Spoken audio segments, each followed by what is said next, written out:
Hello, wonderful parents. My name is Virginia Leone, and this is AP Environmental Science. I want to start by thanking all of you who donated to my class fund. I use your generous donations for enrichment materials like water testing kits. I got a giant grow light for the classroom this year so we can do lots of plant experiments.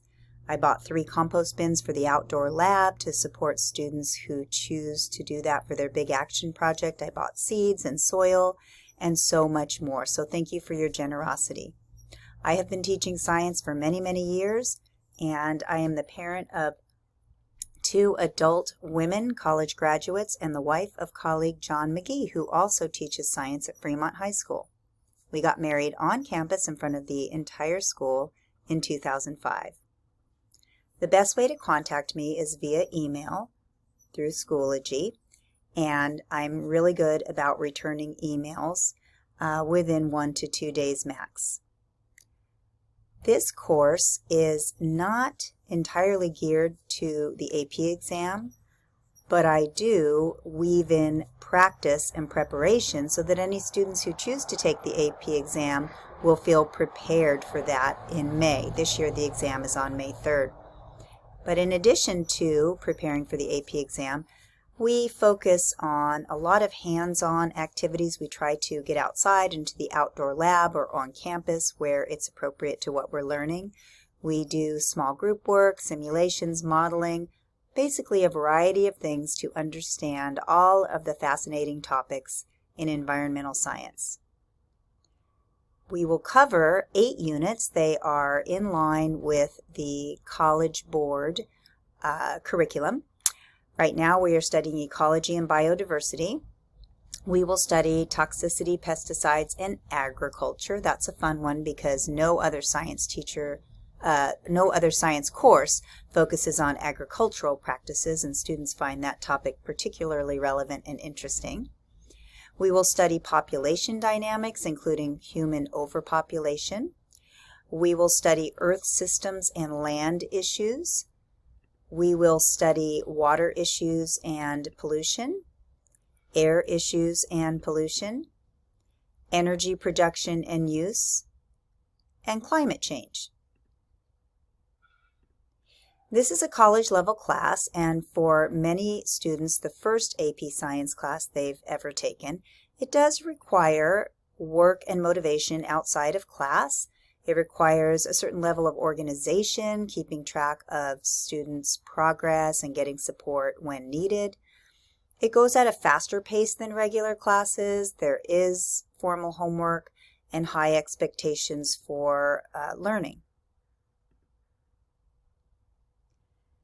One of the things I'm most excited about is something I created called the Big Action Project. It happens outside of class, about 10 hours per semester. Students can choose to do whatever they want from a list of choices and resources that I provide. The idea is for them to get outside and experience environmental science outside of the textbook and the classroom. We are lucky at Fremont High School that we have this beautiful outdoor lab right outside our classroom door. We've already been out there for one formal activity when we modeled the nitrogen cycle. And many students will choose a project that they can do in the Fremont Outdoor Lab because I can provide them with resources like seeds and compost bins and materials for refurbishing the benches, whatever they choose for their project, and they can use flex time to get in their 10 hours of work on their project. Traditionally, students love the Big Action Project, and it is something that when they go on to college, they remember, and if they contact me, they tell me how meaningful it was to them and how much they learned from it. And if students ever ask me to write them a letter of recommendation for college, I always talk about what they did for their Big Action Project. A lot of times students will engage a parent or parents in helping them with their project, and I highly encourage this.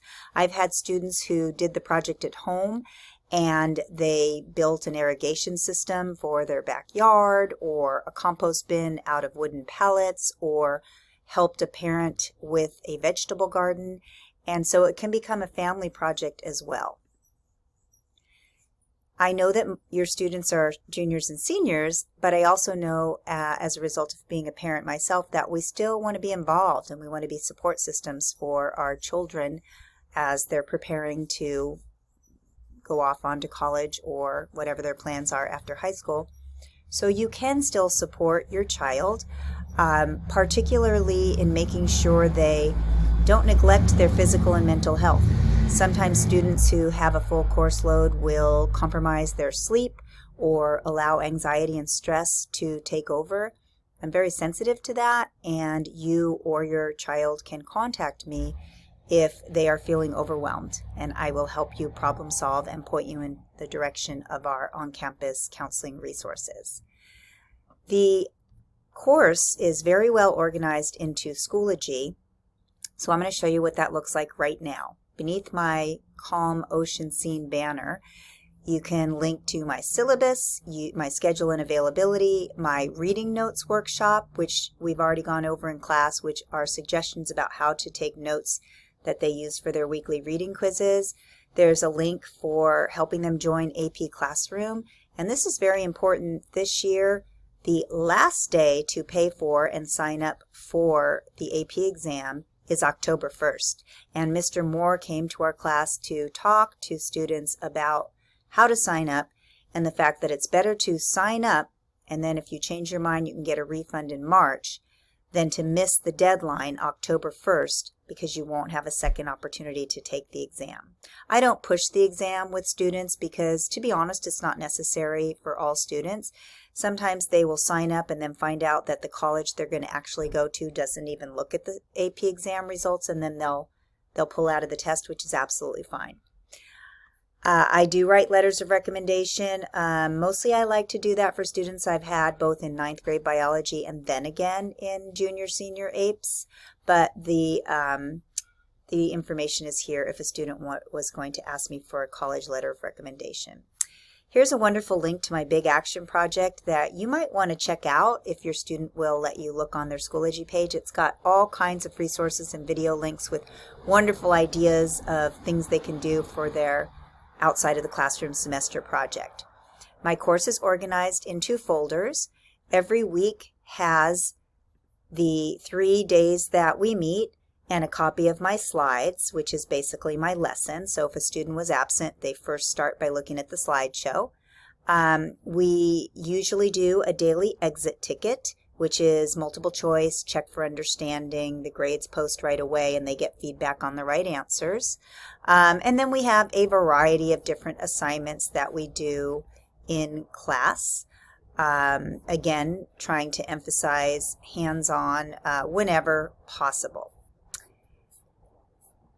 The AP exam resources aren't really relevant to students right now because May 3rd, the exam date, is so far away, but I will be posting helpful resources and links for each unit so that a student who did want to start reviewing and preparing for the exam would have easy access to this. Thank you for watching my video. Message me through Schoology if you have any further questions, and have a wonderful rest of the day.